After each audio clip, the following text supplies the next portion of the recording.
Hello everyone, so good to see you again. The Switch is 5 years old already. Oh my god. Which also means Breath of the Wild is now 5 years old. Funny story, I got this game on Amazon specifically knowing that it was going to come out on a Friday, and I took the day off of work.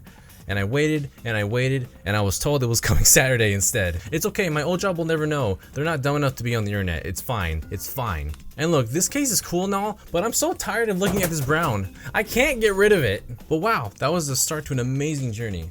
My physical collection probably doesn't seem like a lot to some. I usually collect boxes, but the convenience of going digital for a lot of these was just so tempting to take advantage of. Look at all the games I can say I have on my Switch! You wait your turn. Alright, fine. It's not the hugest collection, but I think it's decent enough. Judge me as you will. I don't care, man. According to Nintendo, it's only 5 years old. Watch this baby get stacked when the Nintendo Switch eShop closes. Favorite games though? Breath of the Wild changed my life, and games as a whole. It invented vistas! I never touched the Xenoblade until 2. I've ascended to the level of anime I can never recover from. My family will never look at me the same way again. It was worth it. Oh my god, Tales of Vesperia's Japan exclusive expanded version was released overseas as a definitive edition 10 years after it came out on the Xbox. Namco doesn't just do that to any game. This is one of my favorite games on the Switch. It's like a time capsule back to the glorious holy trinity of westernized Tales games that was Symphonia, Abyss, and Vesperia.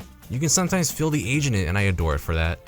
Luigi's Mansion, can this just be an animated series? If they inject Luigi with any more personality, he's gonna have to start filing his taxes. Tokyo Mirage Sessions, like minigames, this enhanced version left the Wii U for the newer, hotter Switch and is a great introduction to Shin Megami Tensei gameplay, Fire Emblem characters, and idol culture with music that had no business going this hard. I feel so cultured now! Goose! Goose. Pokemon Sword and Shield! This title's a bit divisive, but I enjoy it for what it was, and spent too many hours hunting shinies. Why did I do it? I have a competitive team, but at what cost? Oh, ready for Scarlet and Violet! Know what I spent even more time playing? Debt Simulator. This game actually saved me from my old job when the dark days of quarantine began. How long have I spent on Animal Crossing New Horizons? Probably also a few. Oh no! Mario Kart 8 will never die. It will never die. Fire Emblem Three Houses. You can play this game for hundreds of hours to get the full story. So happy to see one of my favorite series return to consoles. And there's so many great personalities that we don't need to discuss which character or which house is best. It's Blue Lions. And Claude. That's right, come at me! Puyo Puyo Tetris! This console introduced me to the very weird and adorably drawn world that mashed these two puzzle games together. They both have story modes to help you learn the game. The first game doesn't make much sense, and the second game makes even less sense. But Sonic is there. Oh right, Sonic! This is my favorite way to play Sonic Mania. Look, I used to play all my Sonic games on this old fossil. I love you, but we had a lot of problems and I don't think we can go back to the way we were. Oh my god, I love Super Mario 35. What a cool concept for a battle royale, and one I feel like I can actually be good at. It's such a unique way to preserve the legacy of the original Mario Brothers. Definitely one of Nintendo's most innovative ideas on the Switch. I love how I could just jump on it at any time and there's a party waiting to duke it out in a platformer. We now have NSO with the only games that matter on the system.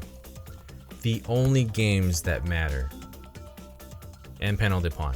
But there's still time to add more. Bomberman 64, oh my god, that's a rip. Lego Racers? Lego Racers. Do it, Nintendo. You won't, but you should. How else are you gonna compete with Chocobo GP? It's a chicken on skates! Metroid Dread. Like, I don't care what you think. Have you seen this girl move? Samus can step on all of us.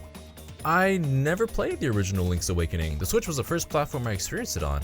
I don't think the magic of this game hits as strongly as an adult as it would have been if I were still a kid playing a Game Boy, but I super appreciate this remake. It also made me adopt a son. We got several Warriors games, one being Persona 5 Strikers, or as some circles call it, Persona 5 2, the sequel to Persona 5 on PlayStation that Switch still doesn't have. I don't have the capacity to get into this conversation right now. Looks like Persona 5 though. This era really got Persona into the spotlight, specifically Joker, which blew my mind the day he was revealed to be coming to Smash's DLC, mere hours before the game itself was released. And oh duh, Smash Bros. Ultimate. I mean, what else can be said about the greatest crossover ever since A Knife and Bread? What? I'm absolutely not obsessed with this game and all of the incredible accomplishments it achieved. And that's literally just the tip. What games do you remember fondly for the Switch's first 5 years? Let me know, and maybe I'll make more of these rapid fire videos in the future. Till we meet again.